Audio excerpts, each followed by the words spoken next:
안녕하세요. 영혼을 깨우는 코치 이유정 코치입니다.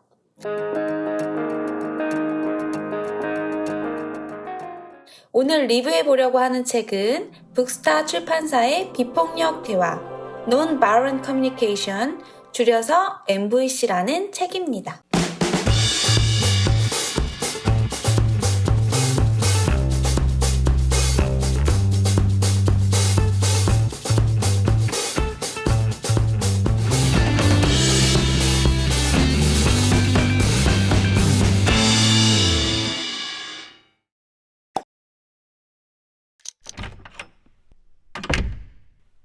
저자인 마셜 로젠버그는 국제평화단체인 비폭력 대화센터의 설립자이자 교육 책임자입니다. 1960년대에 미국 연방정부의 재정 지원으로 이루어진 학교 통합 프로젝트에서 중재와 의사소통 방법을 가르치면서 처음으로 비폭력 대화 교육을 시작했습니다.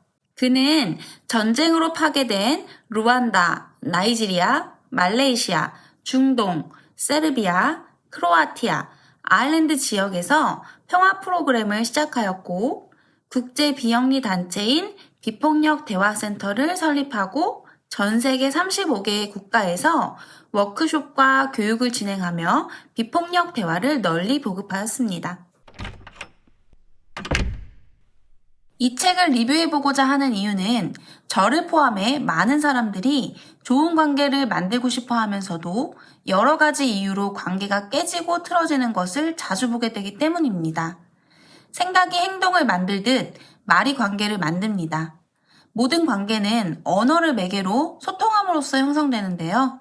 다시 말해 사람과 사람과의 관계는 대화를 통해 연결되기도 하고 단절되기도 한다는 것입니다.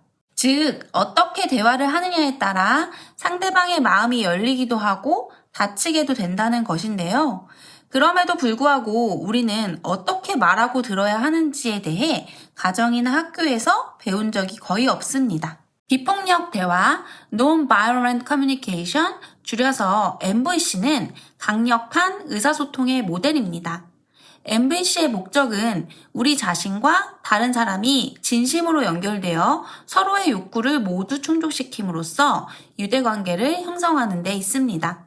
즉, NVC는 연민의 언어이자 자신의 내면을 잘 표현하는 동시에 다른 사람의 내면을 잘 들여다볼 수 있는 방법을 제시하는 것입니다.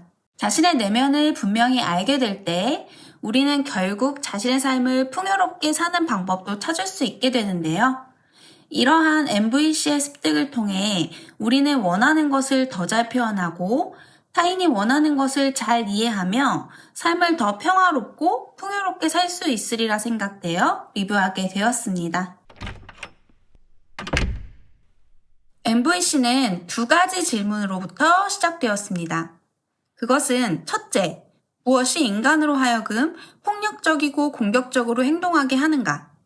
둘째, 이러한 상황에서도 인간의 보편적 감정인 연민을 유지하는 사람들은 어떤 교육을 받았는가입니다. 오랫동안 학계에서는 폭력과 공격성이 선천적으로 타고난 악하고 이기적이고 폭력적인 본성 때문이라고 했지만 그러한 모습으로 행동하지 않는 사람들도 있습니다. 저자는 왜 다른 사람의 고통을 즐기는 사람이 있는 반면 그렇지 않은 사람이 있는지에 대해 의문을 품었습니다. 이 두 가지 질문에서 출발한 연구는 비슷한 상황에서 폭력적으로 반응하는 사람들과 연민의 감정으로 반응하는 사람들 사이에 중요한 요소를 발견하였습니다. 그것은 첫째, 우리가 교육받은 언어, 둘째, 우리가 배운 사고와 의사소통 방식, 셋째, 우리 자신과 다른 사람에게 영향을 끼치는 특정한 방식 혹은 전략이었습니다. 각 상황에서 연민으로 대할 것인가 혹은 폭력적으로 대응할 것인가를 이 세 가지 요소가 결정하므로 NVC의 과정은 말의 유형, 사고방식, 대화의 형식을 통합하여 삶을 풍요롭게 하는 방식으로의 소통 능력을 키울 수 있도록 돕는 과정입니다. 저자는 각계각층의 갈등을 다루면서 어떤 갈등이라도 모두를 만족시키는 평화로운 해결책을 찾을 수 있다는 사실을 깨닫게 되었습니다. MVC는 다른 사람과 자신을 연민으로 연결할 수 있는 사고와 대화 기술로 이루어져 있습니다.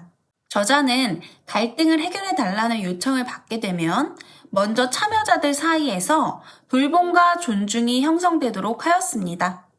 그런 후에야 비로소 갈등을 풀기 위한 전략을 찾도록 권하는데, 이때 찾는 전략은 타협이 아닌 모두가 충분히 만족하는 해결 방안입니다. 갈등을 해결하기 위해서는 내가 원하는 대로 상대를 조종하려는 목표를 완전히 버려야만 합니다.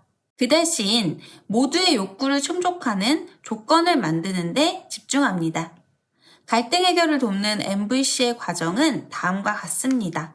첫째, 자신의 욕구 표현하기. 둘째, 상대의 표현 방식에 흔들리지 않고 상대의 욕구를 이해하기. 셋째, 욕구가 정확하게 전달됐는지 확인하기. 넷째, 상대의 욕구를 듣기 위해 먼저 공감하기. 다섯째, 해결 방안이나 전략을 긍정적인 행동 언어로 표현하기입니다. 욕구에 초점을 맞추면 서로 만족하는 방향으로 갈등이 해결되었는데, 욕구에 초점을 맞출수록 자신의 욕구를 정확히 표현하고 상대의 욕구를 분명히 알게 되며 상대의 잘못을 지적하는 듯한 표현도 피하게 되기 때문입니다. 이때 욕구란 누군가에게 특정한 행동을 취하게 하는 안내가 없다는 점을 이해해야 합니다. 욕구란 삶을 유지하기 위한 자원을 말하는데, 이러한 욕구는 성별이나 학력 수준, 종교, 국적에 상관없이 모두 같습니다. 다만 그 욕구를 충족시키려는 전략이 다를 뿐입니다. 욕구와 그것을 충족시키는 전략을 구분함으로써 갈등은 쉽게 해결될 수 있습니다. 하지만 안타깝게도 자신의 욕구를 제대로 알고 표현하는 사람이 많지 않은데, 상대방을 비판하거나 탓함으로써 거리만 더 멀어지게 하는 대화 방식에 익숙해 있어 갈등을 풀 수 있는 방법이 있는데도 찾지 못하게 됩니다. 서로 욕구를 표현하고 이해하기보다는 누가 옳은지 그른지 따지는 데 집중하기 때문입니다. 상대방이 나를 비난하거나 진단을 내리거나 이성적으로 분석하는 얘기를 듣는 순간 내 안의 에너지를 갈등을 해결하는 데 쓰기보다는 자신을 방어하고 상대방을 역공격하는 데 쓰게 됩니다. 하지만 자신의 욕구에 초점을 맞추면 어느 순간 분석에서 벗어나 진짜 삶으로 연결되게 됩니다. 또한 MVC를 사용할 때는 구체적이고 선명해야 합니다. 우리가 원하는 바를 상대방에게 분명히 말할 수 있어야 하는데, 이를 위해서는 긍정적 행동 언어로 현재형을 사용해 분명히 제안할 수 있어야 합니다. 일주일에 적어도 한 번은 나와 아이들과 함께 저녁 시간을 보내주시겠어요? 인간의 기본으로서 표현할 것은 두 가지밖에 없는데, 그것은 바로 부탁과 감사입니다. MVC를 사용하는 목적은 부탁과 감사를 분명히 표현함으로써 다른 요소들의 방해 없이 정서적으로 잘 소통하는 데 있습니다. 이처럼 갈등을 해결하기 위해서는 자신의 욕구를 표현하고 상대의 욕구를 듣고 나서 갈등을 해결할 수 있는 전략을 찾고 그것을 분명한 행동 언어를 사용해 표현하는 일이 중요한 과정입니다.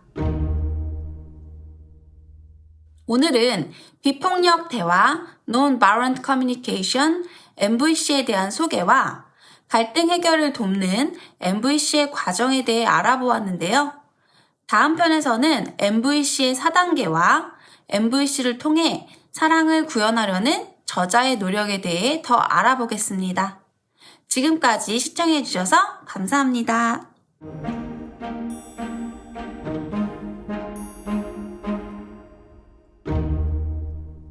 구독, 좋아요 많이 눌러주세요.